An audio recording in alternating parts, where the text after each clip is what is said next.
June 8, 2025. Ujala Yadav, a college student from Ghazipur, took a bus ride at 11:23 p.m. that would haunt her forever. She took a seat beside a veiled woman traveling with two men, one of them hiding his face behind a scarf. She thought that to avoid the hot summer and the dust, they did this.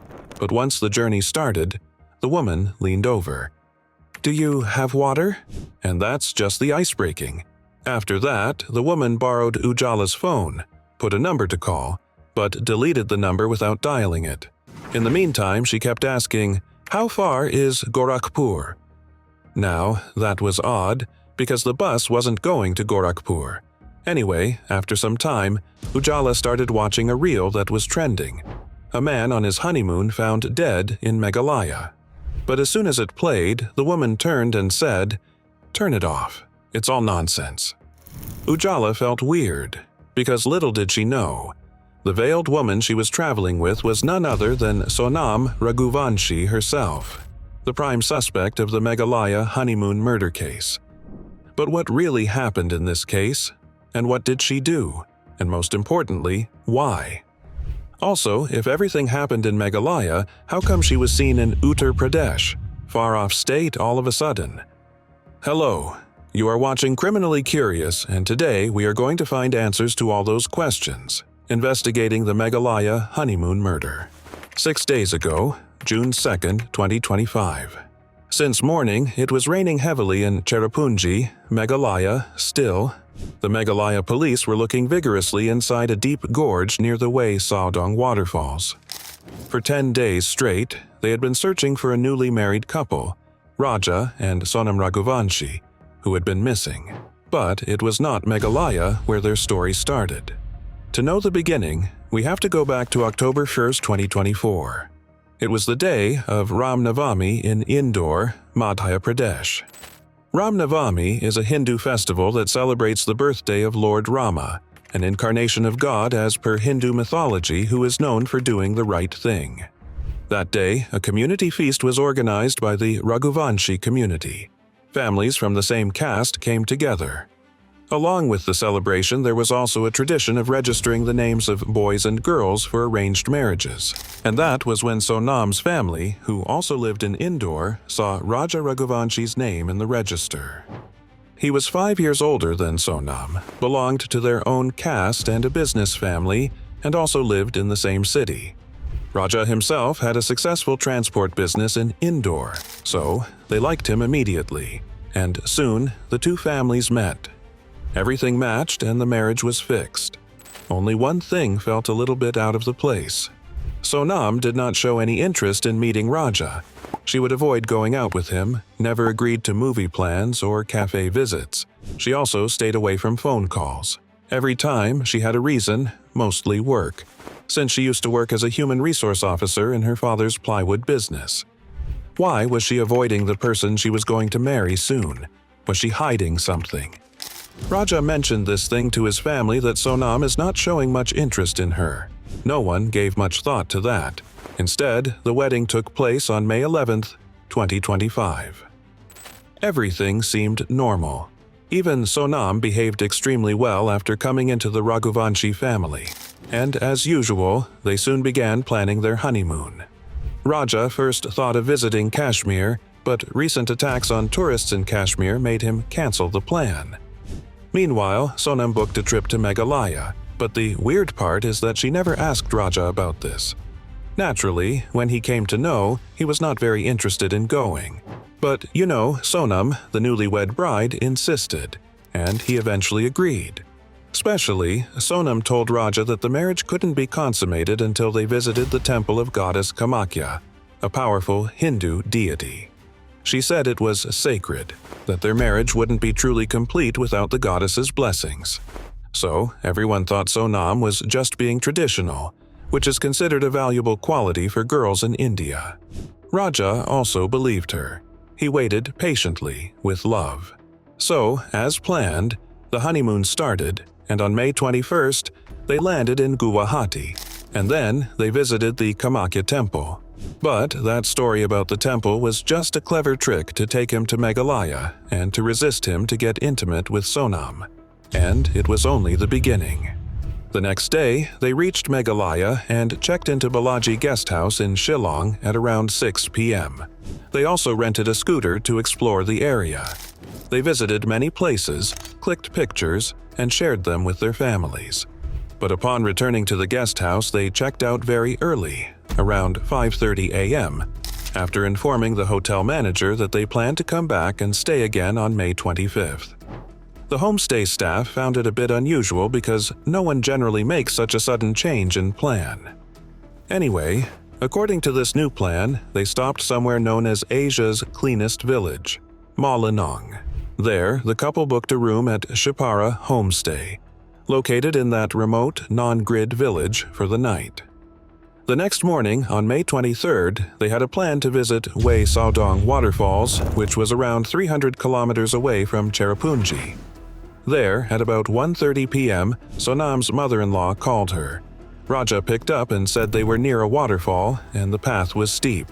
And that was the last time anyone heard from them. About half an hour later, Raja's family tried calling again, but this time Raja's phone was switched off. They called Sonam again as well, and her phone was also switched off. At first, the family assumed it was just poor signal, common in remote hills. But the silence stretched into the next day, and worry turned into fear. The trip photos Sonam and Raja shared with the family revealed a scooter in the background where the family saw a number. This clue led them to its owner, who confirmed the scooter had been rented to a couple named Raja and Sonam, but they never returned. That was the moment the panic became real, and their families filed a missing persons report with the Indore police. Two brothers of Sonam, Govind and Vipin, left everything behind and rushed to Meghalaya to find their sister. The Meghalaya police also joined in. Slowly, the mystery started to come into light. The police found a local guide named Albert, who said he had seen the couple on May 23rd. But what he revealed next was something nobody expected. According to the guide, the couple wasn't alone. There were 3 unknown men with them. He offered to take them on guided tour, but they refused. But why would a honeymoon couple roam around with 3 strangers? Most importantly, those 3 men were not locals, because, as Albert said, they were speaking Hindi, and this cannot happen unless they are tourists and coming from North India. So, at this point, the first theory was simple. Maybe the group had gotten lost on the Malinong trek, but what the police found next didn't fit that story at all. The scooter the couple had rented was found somewhere else, in Sohrarim village. Not only that, the police also discovered the couple's bags at a separate location. How did that happen, unless something had gone very wrong? Clearly, they didn't just get lost on the trail. The first theory was not standing. At this point, the police changed their investigation tactics. They had a doubt that they'd find something in the gorge near the fall. So, they started searching those steep, risky drops where hardly anyone ever dared to look. And now, after 10 days of searching in rain and rough terrain, on June 2nd, police had found a body that was lying deep inside a gorge. Decomposed, broken, almost beyond recognition. But on its arm was a tattoo that read Raja, and on the wrist a smartwatch, still working, still counting time that had run out days ago. The face had melted away under the mountain rain. No wonder it was the man of the missing couple, Raja Raghuvanshi. And when the autopsy report came, it confirmed that he had been murdered, brutally. But his wife, Sonam, was still missing, and that's what changed everything. If Raja was dead, where was Sonam? If it was an accident, why was their luggage separated? If it were a murder, who were the 3 men? And most terrifying of all, was Sonam still alive? The police were preparing themselves for another shocking discovery, but not for how it really unfolded next. We'll get to that soon. In the gorge, beside Raja's body, they found a blood-soaked machete, but the only problem with that was, this wasn't a tool that local villagers usually used. It was bigger, heavier, and more dangerous. Clearly, that murder weapon was the first sign that someone from outside the area might have been involved. This strange clue pushed the police to look deeper, and suddenly, things began to make sense. They checked Sonam's phone records and found something fishy. Sonam had been in frequent contact with a mysterious guy, and it was not someone unknown, he was a family acquaintance, 21-year-old Raj Kushwaha, who used to address Sonam as his sister. He was also an employee at Sonam's father's plywood firm. What's odd was that the call records showed she had been talking often to him just days before the murder, not for some minutes but for 6 hours straight. That could not be a coincidence. Slowly, the police started to connect the dots. One thing was clear. Sonam was no longer the missing bride. Rather, she might be the mastermind. But without her in custody, it remained just a theory. And that's when, on one fine day, came the biggest twist. Sonam showed up, not in Meghalaya but far away in Ghazipur, Uttar Pradesh. For context, Ghazipur is over 1,120 km away from Meghalaya, which is roughly 25 to 26 hours of continuous travel by road. So how did she reach Uttar Pradesh from Meghalaya all of a sudden?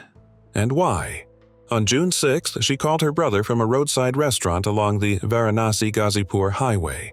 Her family quickly informed the Indore police, and the police rushed in. By the next morning, she was found alive, unharmed. At first, she tried to act like a victim.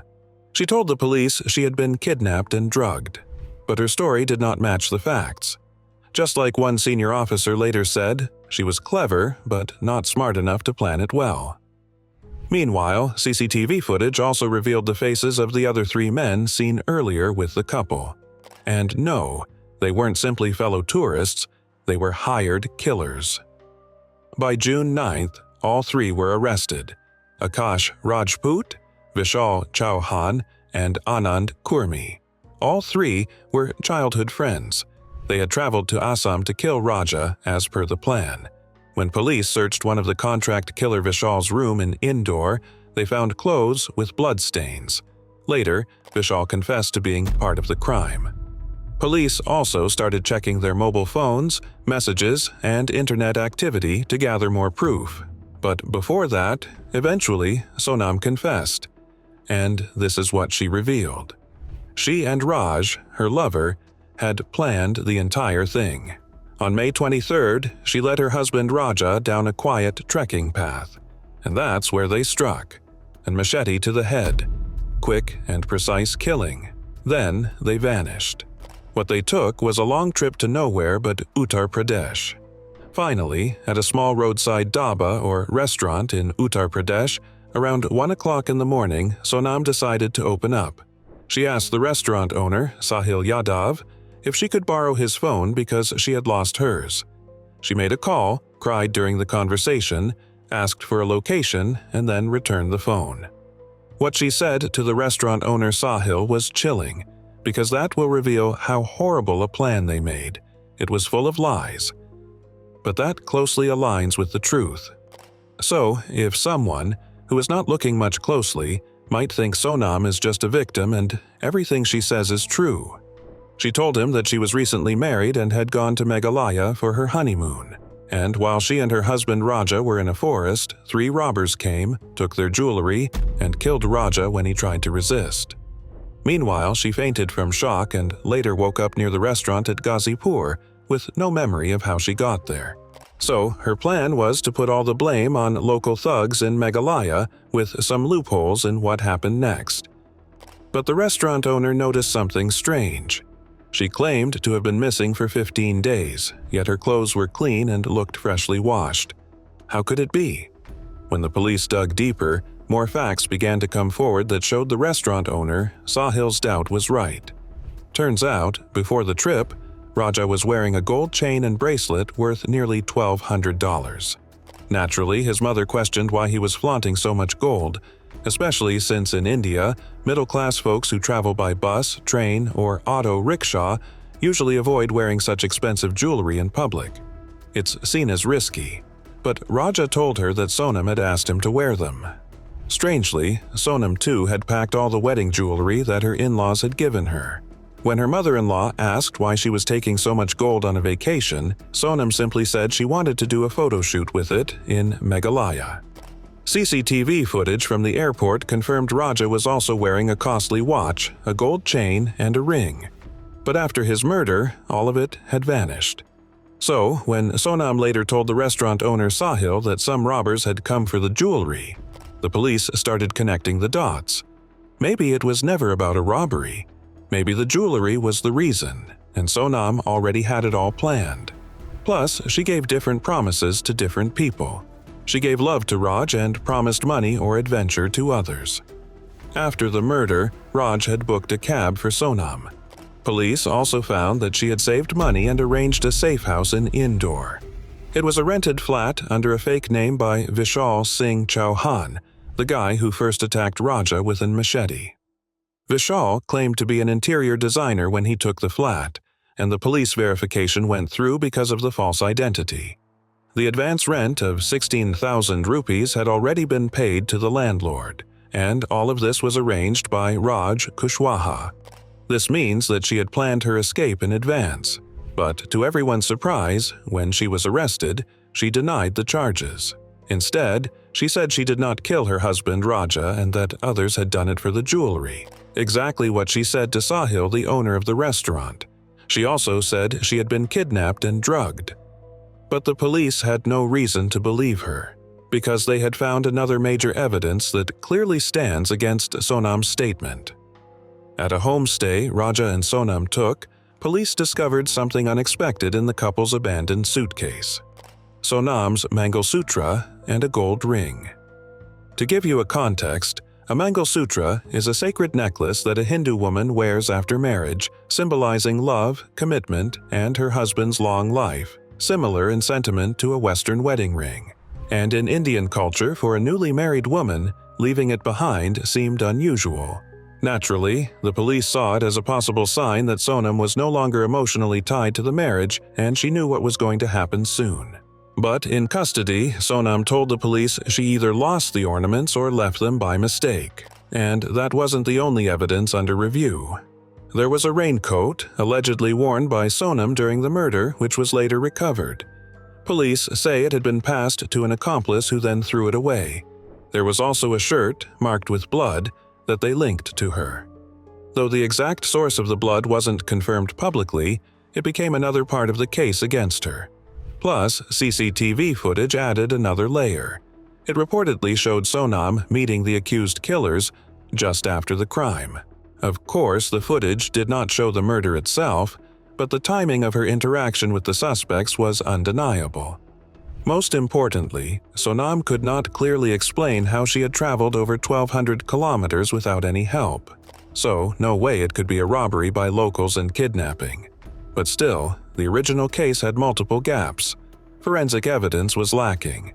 The murder weapon had no fingerprints. The shirt had not been matched to any confirmed DNA sample. There was also no publicly verified chain of custody for these items, meaning it wasn't clearly documented who handled the evidence and when. Without these details, the reliability of the evidence remained in question. For example, Sonam's father really argued, what if the Mangalsutra could have been really left behind in a hurry? He still believes that his daughter is innocent, and the police are making up the story due to political reasons. Plus, the shirt may not have had any connection to the crime. Even the CCTV meeting may not have had anything to do with the murder. But, on the other hand, Raja's family was heartbroken and still in shock. His mother was simply shaken to know this because, as she said, Sonam had always behaved well. There were no signs of trouble. Before the trip, Sonam had even promised to help Raja become more confident. But now, Raja's mom felt betrayed and wanted justice. Even Sonam's own brother, Govind, publicly said that the family had cut all ties with her. They now stood with Raja's family and wanted justice for what happened. One important point to be noted here: neither family was struggling for money. Sonam's family ran a good business and Sonam had a chance to study further. It means this was not about money or dowry. Then why did all these happen? Turns out, Sonam was in a relationship with Raj Kushwaha, who was 3 years junior to her and also belongs to a different caste. So, it was a big no for marriage from Sonam's conservative family. Plus, Sonam always wanted to pursue her career by studying MBA, but her family was conservative enough not to let the girl step out or stay out, even for work. You'd be surprised to know that her family didn't even agree when Raja, just before the wedding, asked her out on a coffee date. Basically, the flowchart for girl is: grow up at home, stay at home, get married to a guy fixed by the guardians, and then stay with husband. That's why she married Raja, even though she had no interest in him. Her lover Raj also knew that she was marrying Raja only for her father's sake and would soon eliminate Raja. So, as planned, after her wedding, Sona met Raj's friends, Akash, Vishal, and Anand, and paid them nearly $600 to carry out the murder. She also arranged new SIM cards to keep communication hidden. On 23rd May, during their honeymoon trip, she took Raja to a remote spot where the three men met them and casually walked alongside. When they finally found a truly deserted area, Vishal attacked Raja and the group killed him, throwing his body into a valley. After that, Sonam returned to Indore by train on 25th of May and stayed with Raj. Later, a driver dropped her to Varanasi, and two people escorted her to a bus stand.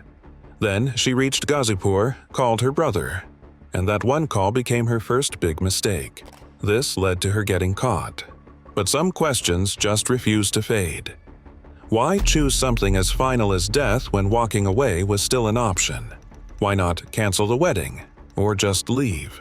Was it fear, or shame, or something far more sinister growing inside her? Maybe the real mystery isn't what happened, but why she believed this was the only way out. Share your thoughts in the comments. Sometimes a different lens reveals a whole new truth. And if stories like these make you think twice about human nature, subscribe and hit the bell.